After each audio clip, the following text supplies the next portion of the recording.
On me pose sans arrêt des questions sur les flèches parce que c'est un des aspects les moins mainstream du Human Design. S'aligner avec cette donnée avancée du Human Design ne sert à rien si tu ne suis pas ta stratégie et ton autorité. Si tu es dans le non-soi de tes centres et que t'as toujours rien capté, ta croix d'incarnation. Mais j'adore geeker sur les détails, donc sors ton plus beau carnet, je sais que t'en as 8 d'avance, et ton stylo à paillettes, et c'est parti.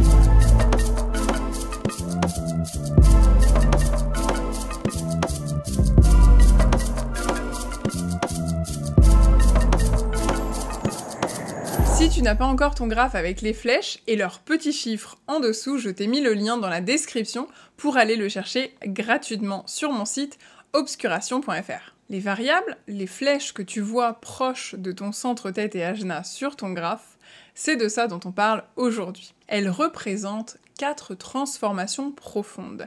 Elles sont le chemin par lequel ton corps et ta personnalité vont passer si tu choisis de t'y aligner lors de ton expérimentation du Human Design. C'est une donnée avancée qui concerne la façon optimale de prendre soin de ton corps et de ton esprit. C'est la donnée qui se situe en dessous de la ligne. En zoomant sur le mandala, on repère les divisions par ligne de chaque porte active, mais il existe des niveaux encore plus petits. Chaque flèche pointe dans une direction et est accompagné de 2 chiffres.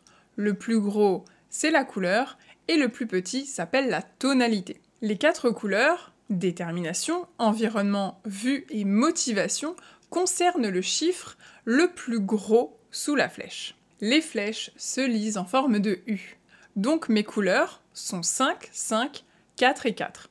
Mes tonalités sont 5, 4, 4 et 6. Mais ton alignement aux 2 énergies du haut dépendent de ton alignement à celle du bas. Je t'avais prévenu, c'est corsé. Mais comme tout dans la vie, c'est pas les choses les plus simples qui vont te changer la vie, donc accroche-toi à ton carnet de notes. En gros, ça ne sert à rien de consommer les aliments et les informations de façon alignée à ta détermination si tu es dans le mauvais environnement.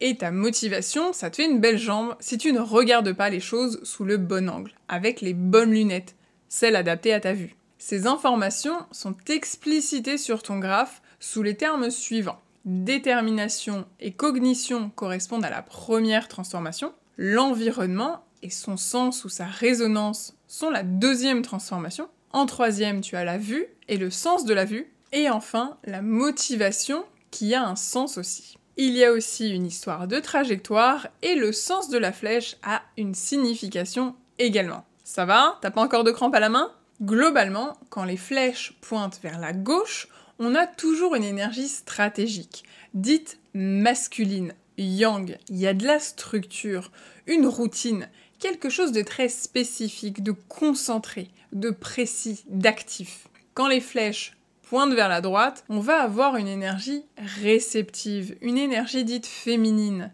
yin. Il y a de la fluidité, quelque chose de très périphérique, de non spécifique, de passif, de relax, une énergie de lâcher prise. La détermination ou la digestion, c'est la première des 4 transformations par laquelle te font passer les variables du design humain. La détermination, c'est la première flèche en haut à gauche, côté design, côté rouge. Selon Ra, c'est la première étape d'une vraie transformation grâce au design humain parce que la magie, elle est dans les nuances. La détermination porte un chiffre de 1 à 6. Ce sont soit des conditions de la nourriture, si ta détermination est numérotée de 1 à 3, ou alors des circonstances dans lesquelles il faut consommer cette nourriture ou ces informations. Ça, c'est pour les chiffres de 4 à 6. Trigger warning, je préfère préciser que si tu as des antécédents médicaux relatifs à ta relation avec la nourriture, ce sont des informations sur lesquelles il va te falloir prendre de la hauteur.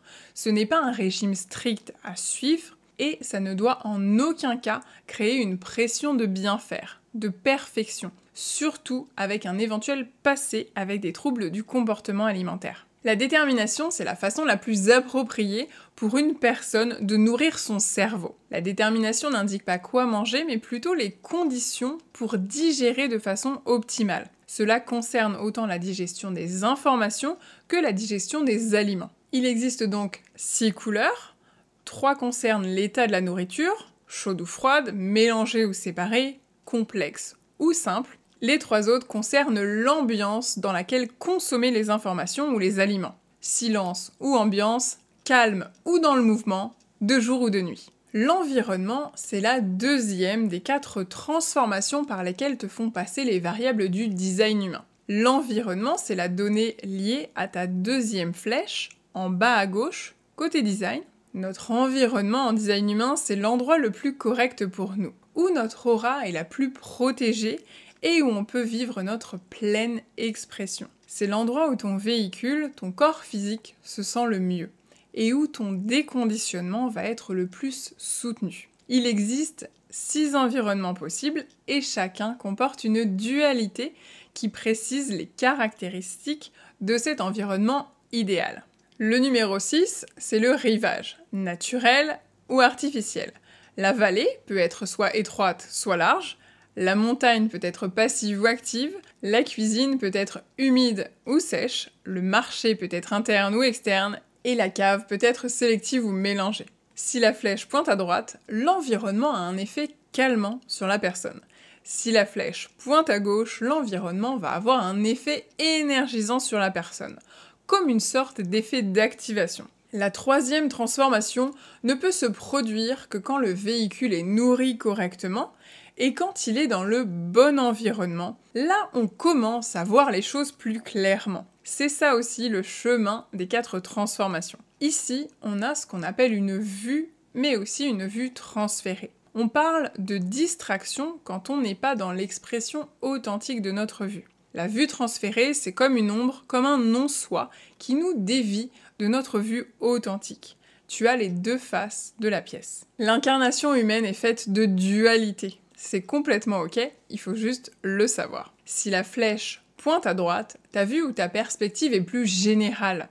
Tu as une vue d'ensemble sur les choses, un point de vue assez large. Si la flèche pointe à gauche, ta vue ou ta perspective est concentrée.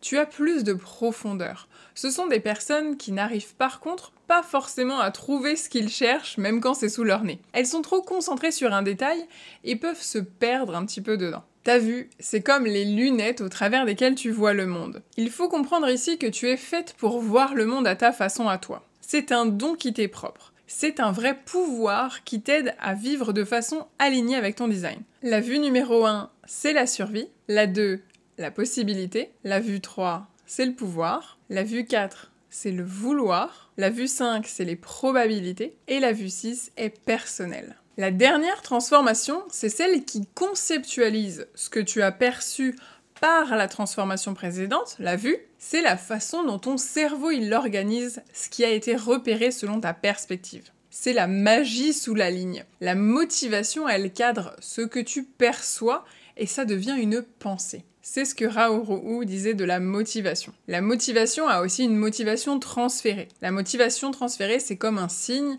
un peu comme un non-soi, qui ne devrait pas te servir de moteur, à surveiller et à reconnaître quand elle se présente. Si ta flèche pointe à droite, ta façon de penser est réceptive, tu as de l'imagination, tu as une vision globale. Tu vois la beauté de toutes les nuances de la vie, tu repères le sens profond derrière la surface. Si ta flèche pointe à gauche, ta pensée est concentrée, focalisée, ce qui te rend naturellement doué avec les chiffres, les faits, les schémas. C'est ta façon de penser qui est linéaire et basée sur des faits que tu observes. Tu as peut-être aussi tendance à voir les choses un petit peu en noir et blanc, bien ou mal, de façon un peu plus catégorique. La motivation, elle nous montre l'état dans lequel on se trouve quand on est motivé correctement par quelque chose. Repérer ta motivation transférée t'aide à savoir quand tu te sers de la mauvaise chose pour te motiver. Ce n'est pas parce que ça fonctionne pour les autres que c'est aligné pour toi. La motivation numéro 1, c'est la peur, la 2, c'est l'espoir, la 3, c'est le désir, la 4, c'est le besoin, la 5, la culpabilité, et la 6e et dernière, c'est l'innocence. On passe maintenant à la tonalité. On zoome encore une fois sur le mandala et on repère toutes les divisions. Il y a des niveaux toujours plus petits. D'abord les couleurs que l'on vient de voir, puis les tonalités. Les tonalités, c'est l'étape en dessous la couleur, après. Pour y accéder, il faut donc respecter l'étape d'avant, comme des portails donnant sur d'autres vers l'infiniment petit. La nuance de la nuance. C'est la tonalité qui détermine le sens de la flèche. Les tonalités 1 à 3 font pointer la flèche vers la gauche et les tonalités 4 à 6 la font pointer vers la droite. Si la tonalité est numérotée de 1 à 3 et que la flèche pointe donc à gauche, c'est une énergie dite active ou stratégique. Si la tonalité est numérotée de 4 à 6, la flèche pointe alors à droite et il s'agit d'une énergie plus passive dont la vibe est plus réceptive. Si la tonalité est numérotée de 1 à 2, c'est une énergie cyclique reliée au plexus solaire. Si la tonalité est numérotée de 3 à 4, ta tonalité est dite périodique et elle est reliée au centre ajna. Si la tonalité est numérotée 5 ou 6, c'est une tonalité dite concentrée reliée au centre splénique. C'est bon ? T'es encore là ? T'en es à ta 8e page de notes ? Je comprends. Tu me connais, j'ai l'apport des détails dans ma croix d'incarnation, j'adore geeker sur ça. Et j'ai appris auprès des meilleurs internationales et j'ai tout mis dans le module sur les variables de ma formation Révolution. Reprenons. La cognition, c'est un petit peu notre super sens. Elle est la tonalité sous la couleur de la détermination. Il existe 6 tonalités de cognition. C'est le sens qui est décuplé grâce à notre alignement, à notre couleur de détermination. Je le rappelle, l'accès à la subtilité de la tonalité dépend de l'alignement préalable à sa couleur. La tonalité numéro 1, c'est l'odorat. La 2, le goût. La 3, la vision externe. La 4, la vision interne. La 5, ce sont les sentiments. Et la tonalité numéro 6, c'est le toucher. Ensuite vient la résonance, ou le sens de l'environnement. Ça, c'est notre super sens qui s'active ou se déclenche quand tu te trouves dans un environnement aligné. Elle est la tonalité sous la couleur de l'environnement et dépend donc de ta 2e flèche en bas à gauche. Il existe les 6 mêmes tonalités que pour la cognition. Ensuite, on passe côté noir, côté conscient. Le sens de la vue, c'est quelque chose qui se déclenche quand tu vois enfin les choses clairement. Il existe 6 tonalités de sens pour la vue. C'est le filtre supplémentaire par lequel passe ta perception. Ce que tu as vu est passé dans cette espèce d'entonnoir supplémentaire. Le premier sens, c'est la sécurité. Le 2e, l'incertitude.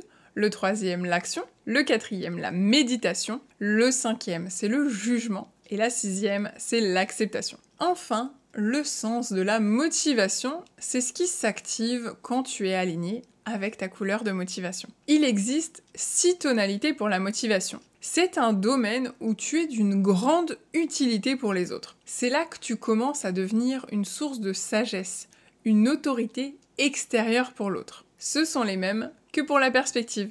On en a fini pour cette introduction aux variables. Si tu veux en savoir plus, ça se passe dans Révolution. Je te mets tous les liens dans la description. Like cette vidéo et abonne-toi si c'est pas déjà fait. Et je te dis à très vite dans une prochaine vidéo.